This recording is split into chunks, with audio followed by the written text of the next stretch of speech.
Hi, just want to gauge the audience a little bit. How many of you are familiar with, let's say, the term machine learning? How many of you are actually doing research or development work in machine learning? Okay, good. How many of you have, let's say, papers or something like that in ICML or KDD type conferences? Okay. How many of you is familiar with the term anomaly detection? Okay. All right. I think I can kind of accommodate this audience here.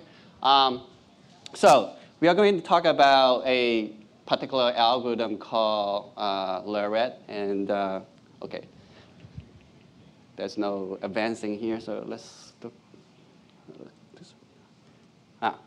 OK.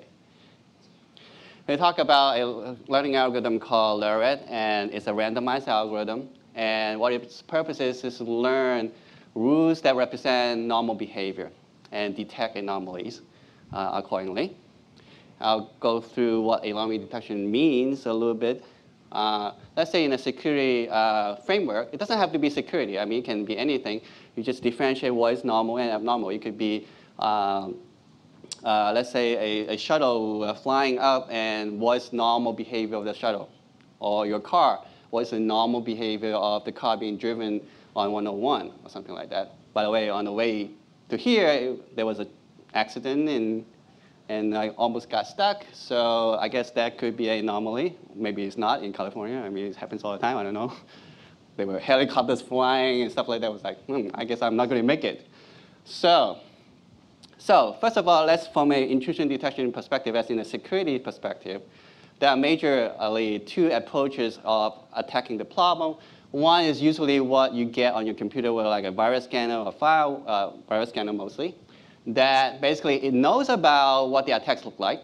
You store it in a database, and you just match what you get with the database. Okay? So you're modeling attacks. Okay? You're not modeling the bad things. So generally, I have a laser here. Generally, for that approach, you cannot detect new attacks. For example, your virus scanner, when a new attack comes, what happens? So you probably know that. So anomaly detection is another way of approaching the problem of intrusion detection. Instead of modeling attacks, now we're modeling normalcy. Okay, what's normal behavior of the system? And then identify things that are deviating from your model. Okay, obviously, that model can be handwritten, but in a more in a CS way, probably that you want to apply machine learning or data mining techniques to generate these models automatically.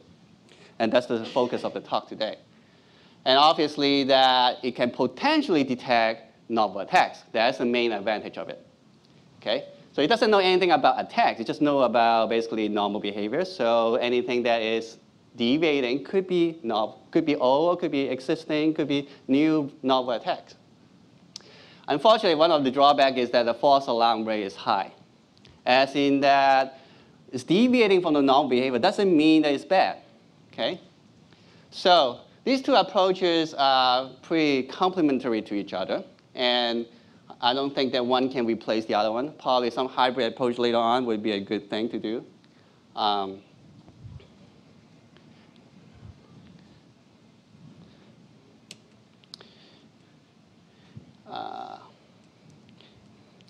In intrusion detection system, it depends on what kind of data you are looking at or analyzing. You could be on the host space side. That means you're looking from the OS perspective or looking at the application perspective. Or you can on the network side. That means that you're looking at network traffic, packets, connections, stuff like that. There are a couple of algorithms that are already in place.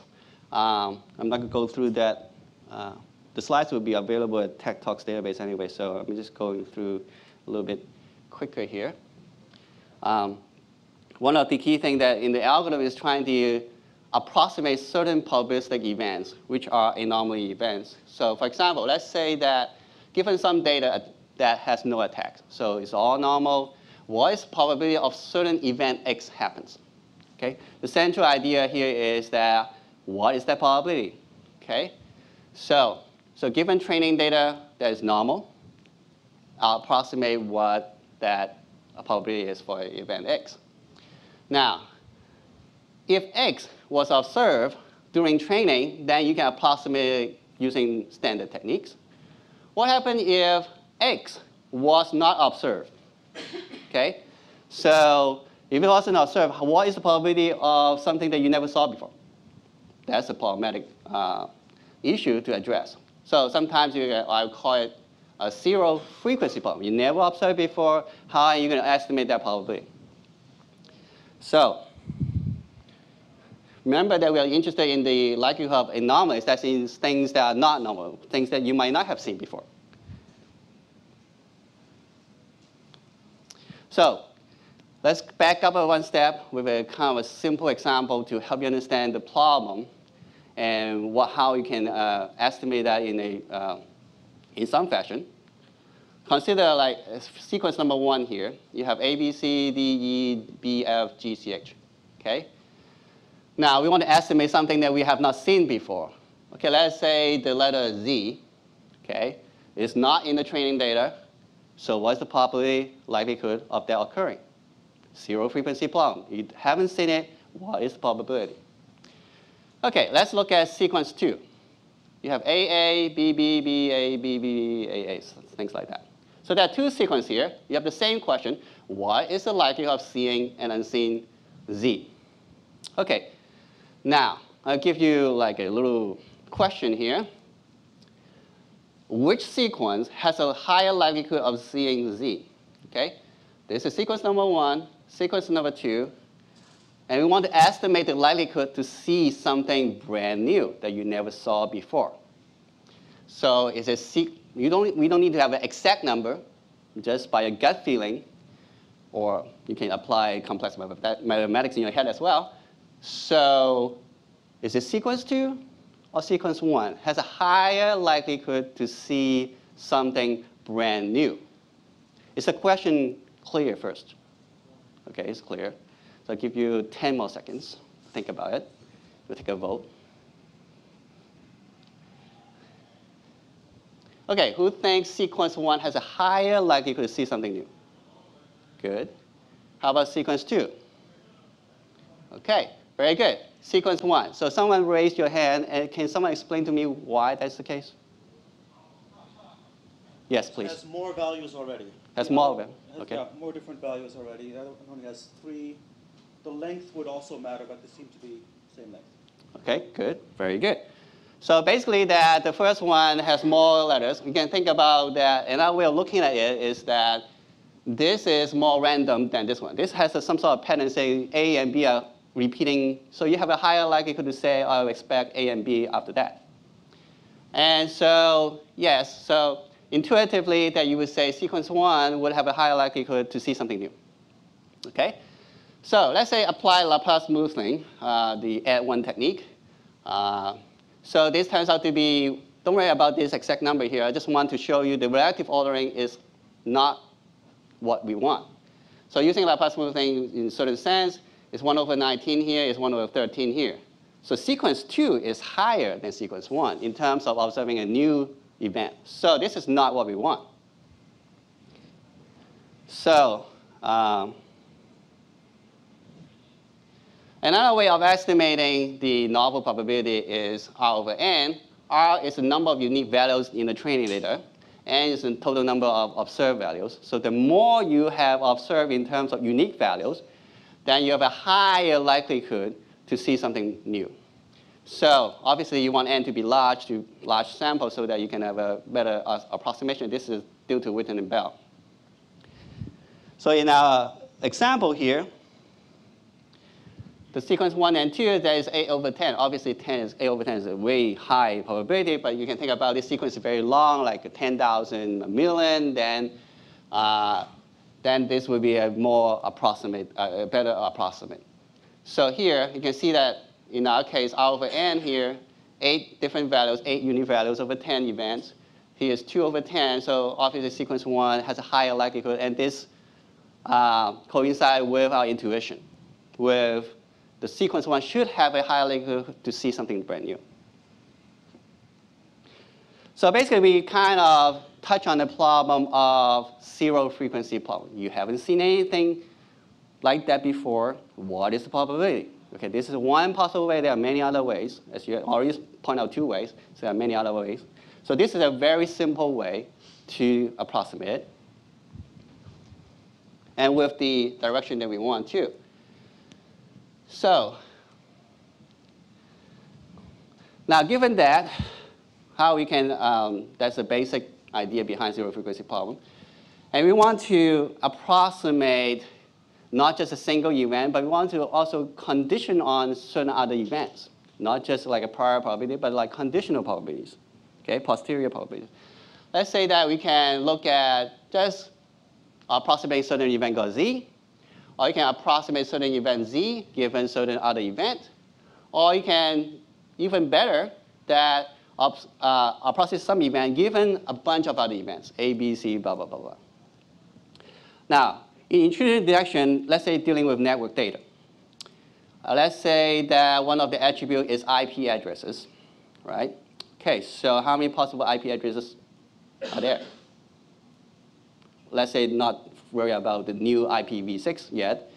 Let's say the regular OIP. How many possible IP values are there? About 4 billion, 2 to the 32, very good. So just one attribute, okay, let's say A here, one attribute is 4 billion combinations. Let's say you want to model source and destination address. So B is the destination, well, A is source, B is destination IP address. So you got 4 billion times 4 billion, so it'll be 16 what? I don't know, trillion, quadrillion, no, more than trillion. 4 billion times 4 billion combinations. That's quite a large number. I think Google always deal with large numbers here, right? So probably not at the Google level, G-O-L-E, no, how do you spell Google? The real right way, G-O what? G-O-L. G-O-L? G-O-L-O? Never mind. So you know what I'm talking about, the right way of spelling Google. Anyway, so there are a lot of combinations here. So it's not easy to jump from, let's say, these kind of probabilities to up to these kind of probabilities. Okay? There are a lot of combinations of events. Okay? So then we need to do something a little bit faster. Okay? So we're going to look at an algorithm based on sampling techniques that we don't need to actually estimate everything, the 4 billion times 4 billion times 4 billion type things. Okay? So we only need to look at the regular occurring events to model null behavior. Just only pick the ones somehow to estimate these probabilities. So we don't need to actually estimate all of them. So LERAD is an algorithm to try to sample some of these, or some of the important ones, so to speak, to approximate. Before we talk about the algorithm, we want to talk about the output. Okay? The output is something like the attribute that we saw before. Okay? And it implies certain event, the Z that we are approximating, is an element of these values. Okay? That's what a rule looks like. Now, this is different from association rule, if you know about those things. Instead of, here, we allow a set of values instead of a single value. Association rule will allow only a single value. It's also different from the classification rules because this is not a fixed attribute. If you know about classification rules like Ripper or C4.5 rules, those are particular classes that are predetermined to be the right-hand side, the consequence. So first of all, I want to point out the output, quote unquote, the rule semantics is different. Now, what does a rule mean? What's the semantics of a rule? So this is a rule, and actually, what we are trying to estimate is that given the antecedent, what is the likelihood that it's a new item, a new value that we have not observed? Think about that. These are the values that we have observed, the A, B, C previously. So it's not in one of these. That means a novel value, the zero frequency type thing that in the training data. So we estimate that by using the R of n, the little approximation formula that we use. R is the size of this set here, so how many unique values there are. Okay? So n is the number of instances or events that satisfy the antecedent. So the rule looks like this, and basically we are trying to approximate this particular probability, okay, by using R over N. So the algorithm looks like this, okay, in a very simple way, a simple create candidate rules, okay, using a randomized algorithm. We'll talk about it a little bit on quickly. Score, somehow ranking them and deciding that which might be better than the other ones. And then we're going to remove some of them, okay. This is based on a training sample to speed up the learning, okay. And here that we're going to update the rules saying that using the entire training set. And at the end, we're going to validate, see whether these rules are going to be really good at prediction. So we'll try to evaluate its performance on an unseen validation set. So the first step is to create the candidate rules. So the first thing it does is it randomly pick two things, let's say two instances, okay? And then if, let's say that these two instances are here, A1, B2, C3, D4, or D6 here, then we find the attributes that are matching, so it will be A, B, and C. And then we create different combination of rules that's based on the matching attributes. So in this case, since A, B, C are matching, so we can make either A, B, or C to be the consequence.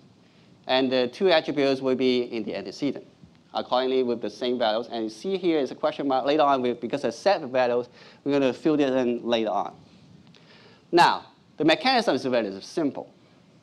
But why do we want to do this? Why do you think that if I pick two things out of a big pot, so to speak, and if they match, then I will see more of them? Why is that? Actually, I gave you the answer, or I should have asked it a different way. But let's go back. Forget what I just said in the 5 seconds, last 5 seconds here. Okay, think about, okay, let's say you have a big part of, okay, Google likes colors, right? You have blue, orange, yellow, green. Okay, you have all kind of color balls in a big jar, right? Your big candy jar or whatever, okay? And the candy jar is not transparent, it's not clear, it's dark, you cannot see anything. You randomly pick out two balls. And they are both red. What can you say? Not much yet, okay? Let's say you randomly pick again, there are two balls, and they're also red again. What can you say now? Let's say, a lot of red balls, all right? So if you randomly pick something, and you don't know what they are, and they match, the more times you do the same thing again and again, you have a more and more likelihood of expecting that more of those things are around, okay? That's the primary idea behind this simple mechanism. Basically, you pick two things. And then basically, the more they are the same thing, then you expect more of them. Okay, so let me give you the backside of the, let's say that the candy jar you have has like millions of candies, and there are only two red balls. Let's say 1 million balls, and 2 of them are red. What's the likelihood of picking 2 red balls? Very slim, right? Okay? So the idea is that, so the flip side is that if it's very small amount, it's very unlikely to pick 2 things and they are going to match. So that means that there will be more of those. Well, not there will be. If you are very, very, very lucky, you can still pick 2 red balls out of 1 million other colored balls, right? Well, probably you can win the lottery too. So you could do that, but the likelihood is much less. So if you randomly pick 2 things and they match, there's a higher likelihood to see more of those around. So again, if they match, there are more lying around, potentially, not definitely. So we create these rules to capture that potential patterns, as in they might occur more and more often.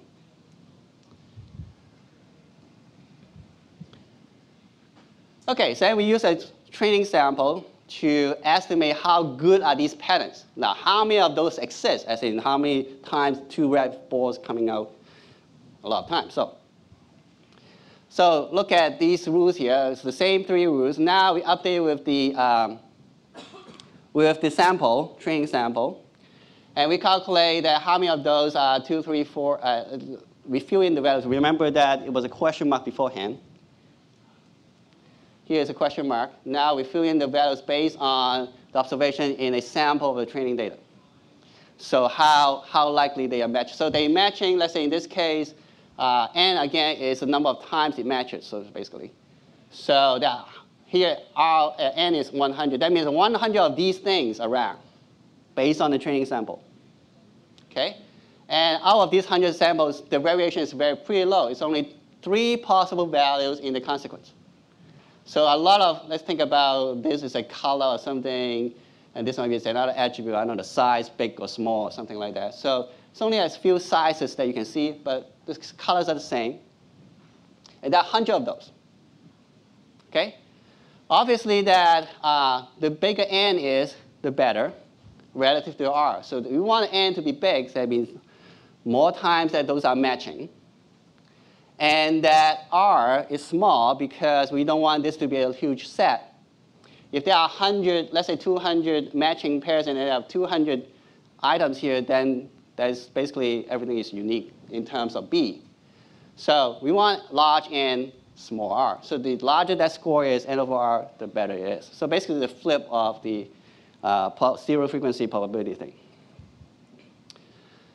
So after we have some score, estimated score based on a training sample, then we look at how we can actually reduce the number of rules that we can throw away and look at, concentrate on the high quality ones. Again, basically high quality probabilities that we want to estimate. So we already talked about high scoring. There's something called redundancy check. Some rules are or some rules subsume the other ones. So you don't need the other ones. So you need the more general ones. You don't need the more specific ones. And there's also a coverage check. We'll talk a little bit more. So these 3 things can eliminate some of the things that we need to consider. Let's look at redundancy, as in that some rules might be more general than the other one, and you don't need to keep those more specific rules. Let's look at rule 1 and 2 here. So rule 2, they have the same consequence here, and rule 1 is more specific than rule 2. This is a more general condition. So rule 1 is actually redundant, so we throw it away. We don't need to worry about that. And let's say rule number 3 is like this, and 2 and 3 don't really correspond to each other, so we don't worry about that. Let's say rule 4 is something like this, then rule 4 is more general, and then we kept that and throw away number 3. So basically just you keep the more general ones and throw away the more specific ones. The coverage check actually includes the redundancy check. We don't need to perform that check separately. So the last step here actually does everything. I just want to illustrate the idea. So, first, the first thing that we need to understand is that in order to realize what the coverage test is checking is that, number one rule, you want to be covering as many examples as possible. That means a general rule. That means certain pattern exists across potentially many instances. However, a tuple or instance or event does not need to be covered by multiple rules. You just need one to explain that particular tuple instance. Okay? You don't need multiple of them. So that's the coverage test. That's the major motivation of what we are doing in the coverage test, or the reason of doing it. So the algorithm is a relatively simple, greedy algorithm.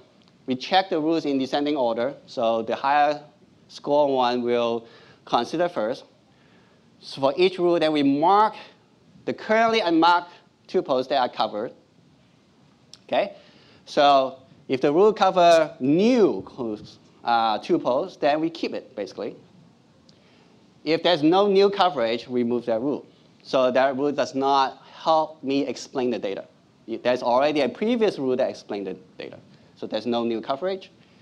And we can show that actually coverage as substitute. So basically, the coverage check does all three things that we were talking about earlier, like higher scoring here, redundancy, and actually coverage check. So that helps us minimize the rule set.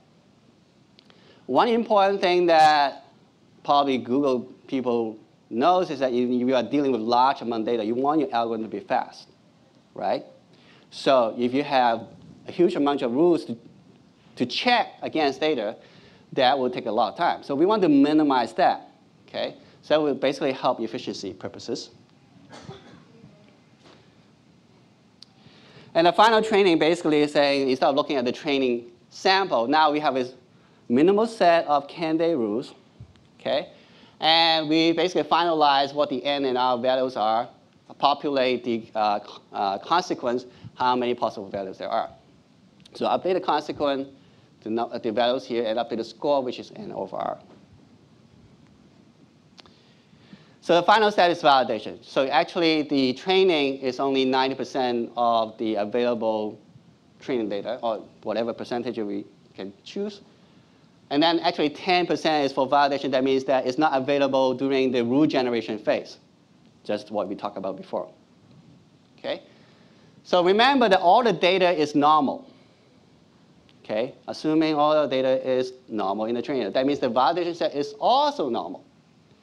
So if any of the data inside the validation set, the 10% that trigger a violation of the rules, that means that rule is not general enough. That means overfitting. So if the data item causes a violation of the rule, basically it's a false alarm.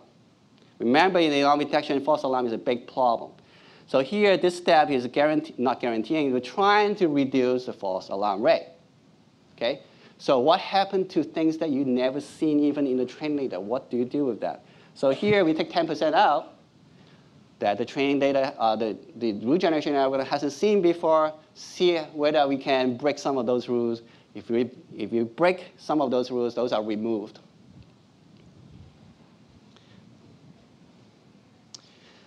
I'm going to go directly to the experiments. The DARPA data set 99, there was basically a evaluation back in 99 by DARPA by multiple projects and stuff like that. We used week 3 as training testing for 4 and 5, weeks 4 and 5. So that means the validation set will be part of 10% of week 3. These are some of the sizes here of the training data. What are the attributes that we use? First of all, there's a version called LERAD TCP, which look at TCP connections. Okay, we assemble the packets, or we assemble the connections based on packets.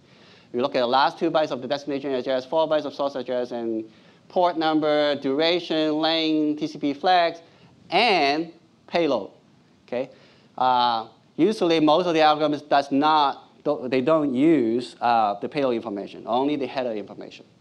So this is one of the few works that actually does that. And for all here, we also look at UDP attributes as well. So all the attributes in TCP as well as UDP and ICMP header fields. Results. During the DARPA evaluation, they dictate that you cannot have more than 10 false alarms per day. Okay, it's reasonable. They were thinking about reasonably that a system admin would be able to handle 10 false alarms per day. There are totally 201 attacks. 74 of them are hard to detect, defined by Lippmann. Basically, those are attacks that were not detected by the evaluation participants well. Mostly, okay, new attacks or variation of existing attacks that the current participants could not, at that time in 2000, or 99, that could not detect. For LERAD TCP, based on TCP attributes, we detect about 58% of those. We also, more interestingly, detect 60% that the other system cannot detect well. Okay? And we have similar numbers for LERAD all, that means using UDP attributes as well. The best, quote unquote, participant during that evaluation was called expert 1, okay, according to the paper, and they detected 85, about 42%. So we did better. However, we need to be a little bit more cautious about these numbers are not directly comparable because we are able to run the test multiple times. But they cannot. They basically, it's a blind test. They submit their results. However, most of these systems are based on signature-based systems. Okay? That means they have knowledge about text. In our system here, there's no knowledge about text. It's totally pure anomaly detection systems. So we don't know anything about text, can still detect more than they do. That's probably a significant thing to think about. Now, we talk about efficiency. Now, some of you might have heard of STAD as an IDS. How many of you have heard of STAD? How many rules are there in STAD? Ballpark. 2,000, good. Our learn rules, again, it's not basically signature rules, right? Specifying a text. We learn about 50 to 75 rules. That's 2 orders of magnitude lower than someone just gave me an estimate of SNOT rules. Okay? So you can tell that it can be a very efficient system. Okay? There are some other numbers here, probably not very relevant because this is, you have much faster computers and stuff like that. So this, or much more data and stuff like that. So, so we can do it in minutes with gigabytes of data. So yeah, starting with gigabytes of data here, dealing with minutes here, and then we can actually do the detection time and training time, those are in seconds. Now, part of the KDD talk is looking at, during the validation phase, we actually throw away rules. Remember that we want to reduce false alarm rate, which is a very big problem for anomaly detection.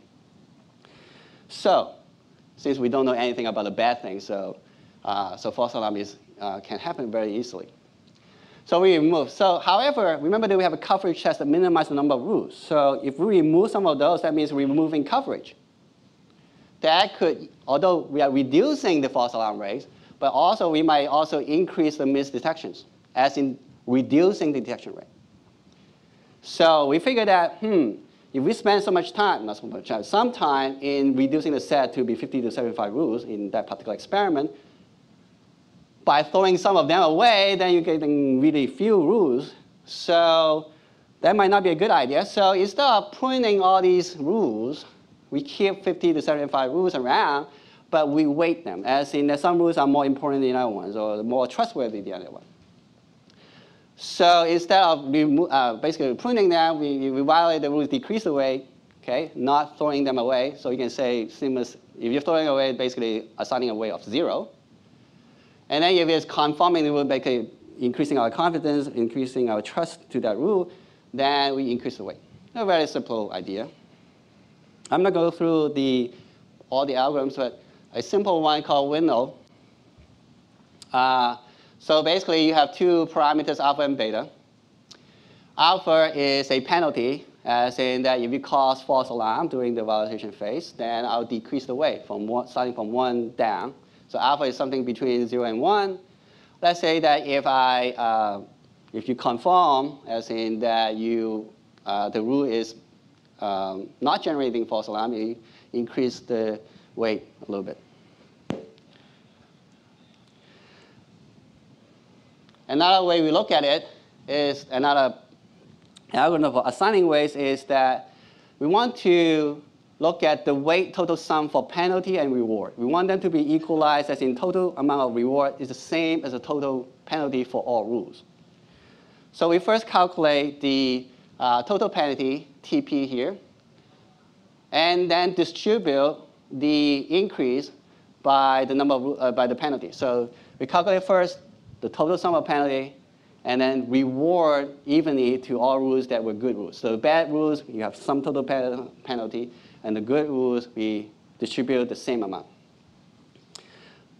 So more details is in the KDD talk in, I don't know, on Tuesday or something like that. Okay, this time we're going to look at multiple data sets in addition to the double data set, network and host data. So this ID eval is the double data set. That's a university one. I think that's the a local network data set. Host-wise, there's also University, or it should be UNM, University of New Mexico, and also us and University of Tennessee at Knoxville. This is system call data, and this one is a scripting commands in Windows. How we evaluate is based on the ROC curve. Anyone familiar with ROC curve?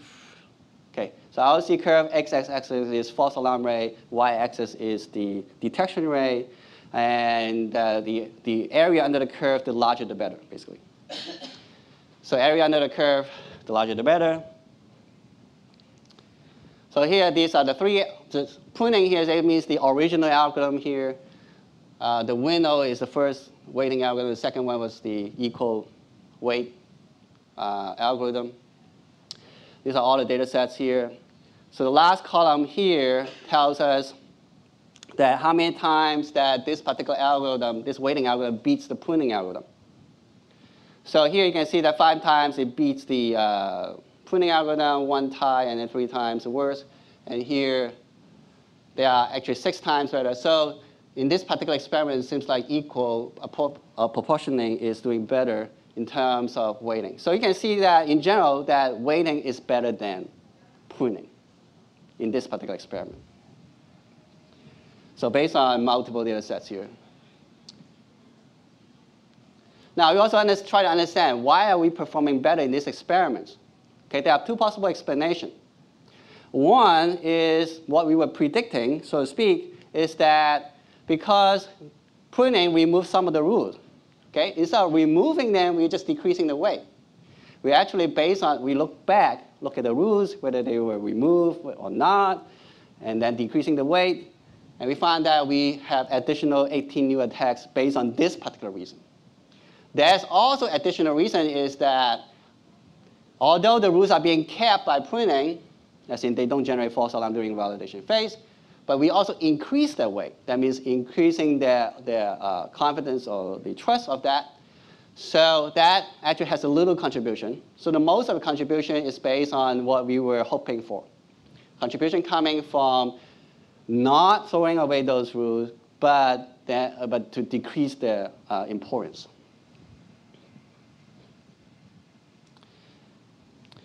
Okay, what's the time? Oh, good. Oh, there's a clock right there. All right. So another more recent work is looking at mobile data. Let's say you have laptops, you have cell phones. What happens if the cell phone is stolen? Okay. What happens if you have a spoofing attack on your MAC address? Someone is masquerading you. Okay, running around Google campus pretending to be you using your MAC address. Okay, which is easily done in these days.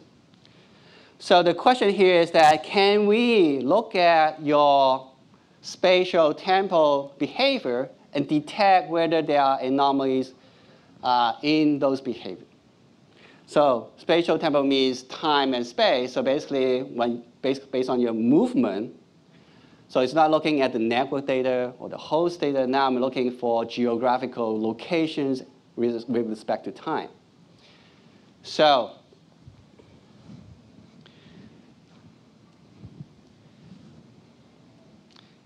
the answer question is that can we come up with some approach, come up with some techniques to detect anomalies based on your geographical locations with respect to time?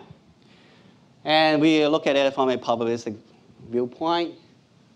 Let's say that there's a spatial distribution that you train during the training time. Okay, so DT here is the certain day of the week. Let's say Monday, Tuesday, Wednesday, something like that. T is the time. Let's say hour. Like right now it's 11 a.m. or 12, or between 11 to 12 or 12 to 1, something like that. M is a particular mobile device, so a particular device like your device, okay? A cell phone or a laptop, okay? Mobile device. And This is basically during training time. So what is the probability distribution based on the training data? Now, let's say during detection time, we want to estimate that based on your current location, how likely that you are supposed to be there based on the training. So we look back from the current location back with some window size called W here, with let's say double instances. Let's say 5 minutes is one instance. So you have 20 minutes, then you have 4 instances or something. So you look back at window size. So LC is the current location with respect, and then the previous location you just were. So this is a joint probability. We want to find out the current location and the previous location where you just were before, how likely that is the case. Okay, following the textbook chain rule, so this is joint probability. You can break it down. You can break it down into the conditional probabilities, and then your LC based on the previous up to the last one, and then LC minus 1 based on condition on C minus 2, so forth. Standard chain rule textbook stuff. Now, all right, so we all know that this can be a combinatorial explosion again, because there are so many variables here, and there are multiple probabilities and multiple tables that you need to come up with. Okay, so there's a lot of time and space to estimate these probabilities. Okay, usually we make assumptions just like other probability people do. Independence assumption. If you have Nazi Bayesian network and stuff like that, those use or naive Bayes classifier, those are making some assumptions about depending on certain things but not other things. So in Bayesian classifier, the independence assumption seems to work well, as in that just based on it with a condition or something else. So the joint probability can be expressed as just simply multiplying the respective probability at each location, not conditioned on the previous steps, basically. Okay? So just remember quickly. So here, what we did, if you make a naive assumption, basically each location is independent of the previous location, then you're taking out this part. Okay? The conditioning is gone. So because this is not dependent on the previous location, we can take it out. So all these are taken out, so that means LC times LC minus 1 times blah, blah, blah, blah, blah. So this is the equation based on naive assumption. So this is the probability of a certain location, okay, based on the independent assumption. Then we want to figure out what is the anomaly score, how unlikely that you are there.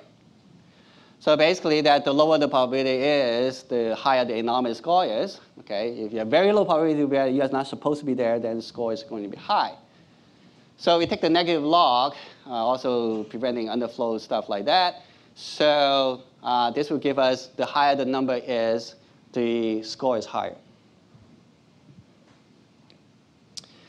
Now, instead of a naive approach, we can use the Markov chain. Okay, I guess some of you might know the Markov assumption. So basically, that the current state is, the probability of current state depends on the previous state. Okay, this is the first order Markov assumption. You can think of a naive Bayes is basically a zero order assumption, Markov assumption. So now you can see that the probability is based on the previous location. Okay, not just quickly go back again. The original equation looks like this, that LC depends on a bunch of things. So now we just cut off all except one. So LC given LC minus 1, LC minus 1 given LC minus 2. That's the Markov assumption, first order Markov assumption. So we get this, and we take the log as well, and you get the anomaly score. The lower the probability is, the higher the anomaly score is. So relatively simple. Now, however, the two algorithms that we just discussed, the naive approach as well as the Markov chain, okay, that the score is a summation of all the previous locations, whether it was observed or not, whether it was normal that you have been there before or not. So that means both observed and unobserved locations. Unobserved are like a zero frequency problem again. Observed and unobserved. But we probably don't, to reduce false alarm, so we're not going to count and improve detection. We're going to look at unobserved locations only. So if you have been there, we are not going to contribute score to the anomaly detection. So we come up with two techniques here. That's STAD 0 and STAD 1. STAD 0 is just like naive. But only the unobserved locations are being counted. That means zero frequency type locations. That means you've never been there before. If you are suddenly somehow being there, we're going to add a score to it. STAD 1 is like Markov chain based on the Markov first order assumption. But again, we are only looking at unobserved locations. Okay? So more mathematically, basically saying that if it was not observed, then we have a score. Otherwise, we don't have a score. We sum all of them together. In the STAD 0 case, in the STAD 1 case, similarly, that it was not observed that we have a score. Otherwise, it's zero score. And then similar mathematics, you get something like this.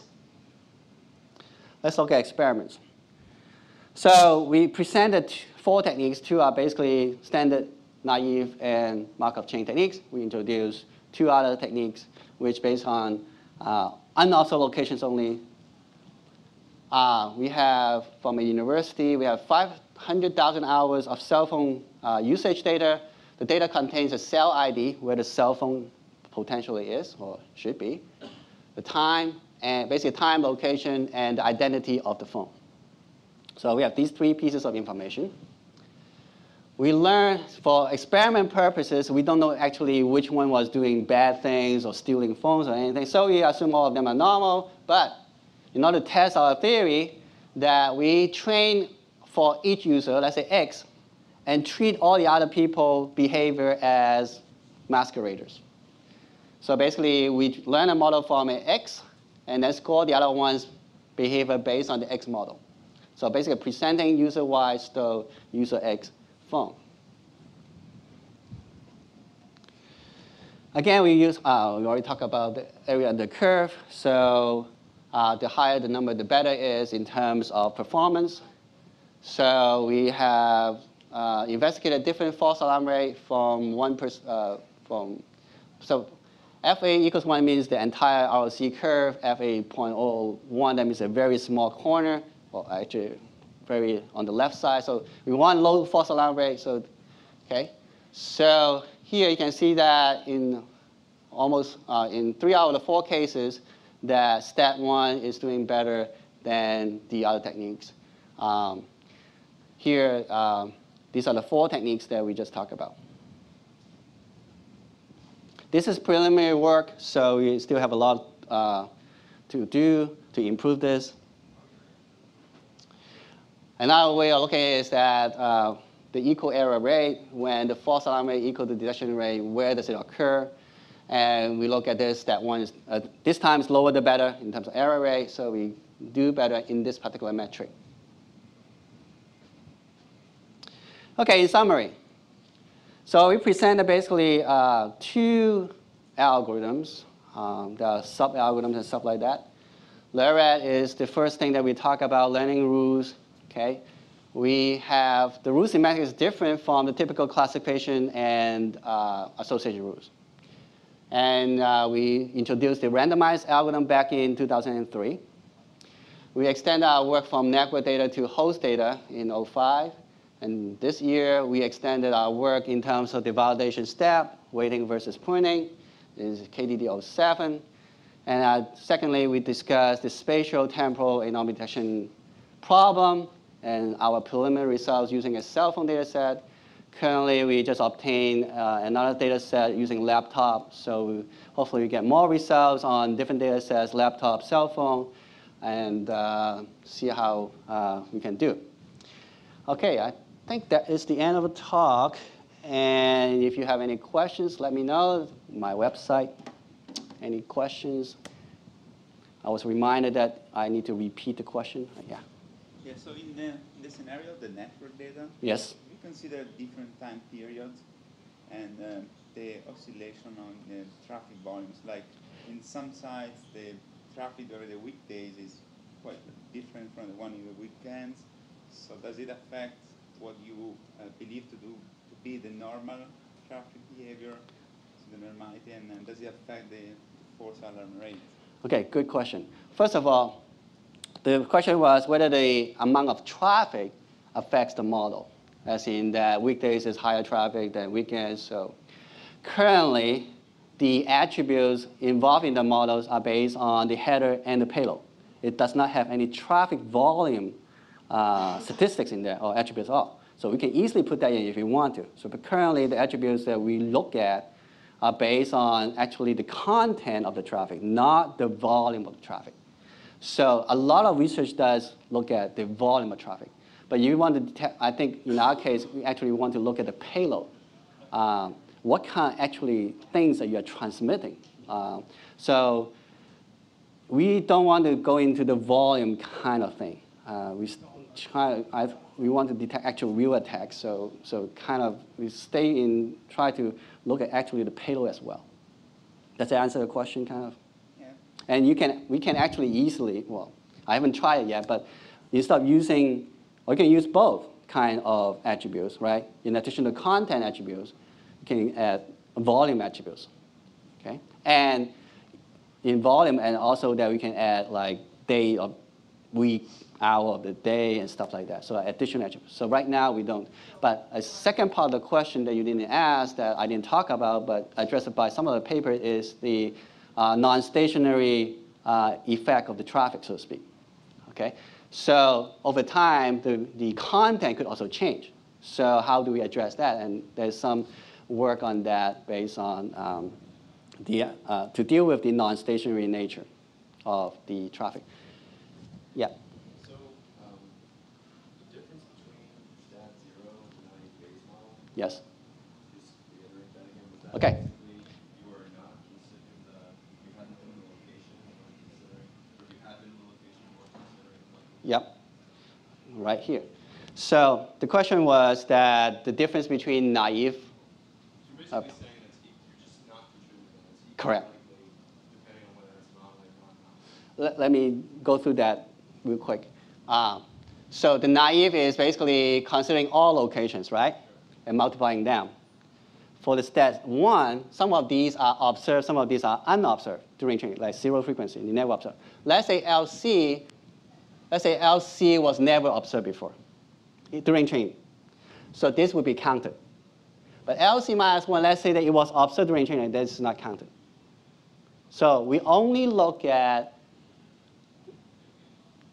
events that are that did not happen during training, instead of looking at both observed and unobserved.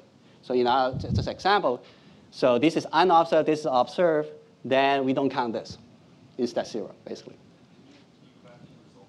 Yes. So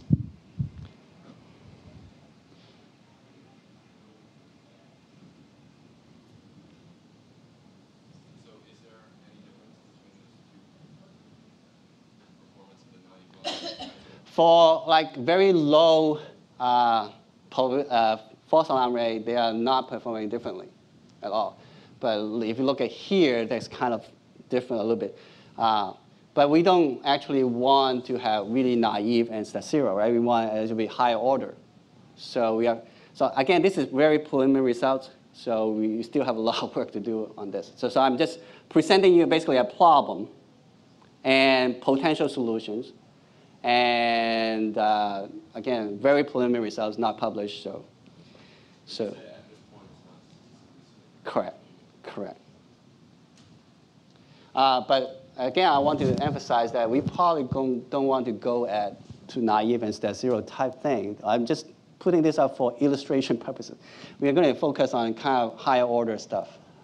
Another potential problem here is that the way we calculate statistics might be off. So this result might not be totally reliable in some sense.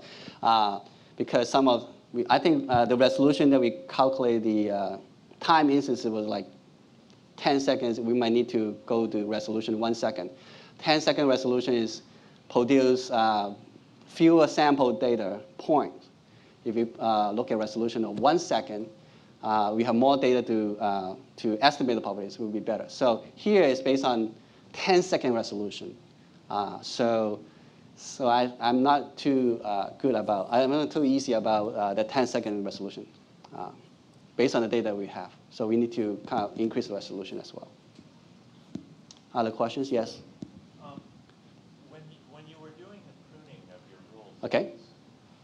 You talked about doing it based on redundancy and said that you would keep the More general rules. More general rules. Now, it seems, intuitively, it seems like the less general rules are more likely to score well. Oh, okay. And I was wondering if you had ever tried things like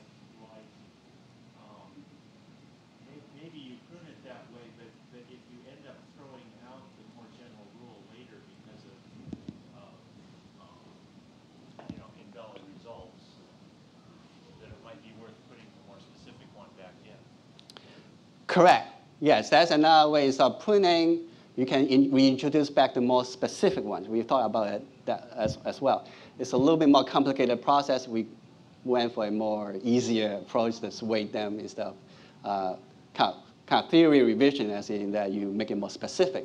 So definitely that's another approach that we can take, but we just kind of chose to be a little bit easier in terms. Okay, so you haven't tried it. Actually. No, that's something that we consider, yes. By the way, if you just think about that, we deal with a large amount of data. So if you do that, that means that, first of all, you have to keep track of all the rules that you considered before, as in more specialized rules. Somehow you have to sort them. And then you have to reevaluate them to bring them back, so to speak, and put them back, as in which one you want to pick up. So you involve with analyzing another round of training, so to speak. Yeah, it's harder, but also more time-consuming. The point was taking is more time-consuming. When we're dealing with network data, you're talking about tons of traffic. You guys must know what tons of data mean. So we need to have some sort of fast, might not be perfect algorithm, but it needs to be fast and be good, but not perfect. We don't want to be perfect but slow. We want to be fast and good, so to speak. Okay. Yes? Your attributes are ordinals rather than a metric. Is there an analogous investigation for something that has a metric? Location, if you say it's the cell, is an ordinal, but correct. if it were actual coordinates. Yep. That's a very good question. So far, we have been looking at quote-unquote discrete or ordinal type attributes. We haven't looked at actual location, like GPS, latitude and longitude type thing, which would be real values. In that case, there would be totally different types of algorithms, probably, because in probability, we usually deal with discrete events. We could deal with continuous events. However, then you need to assume certain distribution, like Poisson or normal distribution. So that's another thing that we can do. But right now, we are looking at only discrete values or ordinal values. We are not looking at continuous values yet. It doesn't have to be continuous, as just that there's a metric. Distance matters. Oh, I see. Distance matters. Yes. Actually, currently we don't have that kind of data, so we are not worried about it. If we got the data, definitely we will look into kind of distance. There are a bunch of algorithms that are based on distance. We can devise algorithms that anomaly detections are based on distance. Yes. We haven't considered yet. Well, one of the reasons we haven't considered it, we don't have our hands on data to investigate it. If someone can give me data, then definitely I would like to actually work on those. That's actually a more interesting problem than the kind of cell data type discrete locations. Actually, the data we have, the cell location, we don't even know what the respective location of the cell location. We cannot approximate how far the cell locations are from each other. So we were thinking about looking at distance, but we don't have that information, so we can't use it. So if there's data out there that I can use, that would be great. Any other questions? All right, thank you. Have a good lunch.